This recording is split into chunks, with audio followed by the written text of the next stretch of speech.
प्रिय पिपिली माटी। एही मोर पिपिली माटी।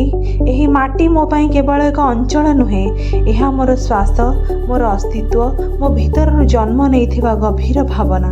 जेउठी मु जन्म नहीं शिशुदिन गुड़ी को जेउठी खेली, जेउठी मो प्रथम शिक्षा आरंभ होइथिला, सेठी हेउछि मोर पिपिली माटी। मु बहु सहर देखिछि, अनेक आधुनिकता देखिछि, तथापि पिपिली मो आखिरे सबुठारु श्रेष्ठ। सहरर चकाचकी रे मिलुनी से निर्मलता, से शांति जहाँ मो पिपिली माटी मते देइथाए।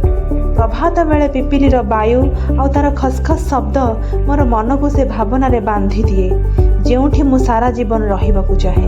एही माटी मते शिखैछि काम करिवार मान, उद्यम और दृढ़ निष्ठार मूल्य। मु चाहे एठरू शिखिथिबा शिक्षा को बाहर दुनिया रे देखाइबी, मो अंचलर नाम को आलोकित करिबी।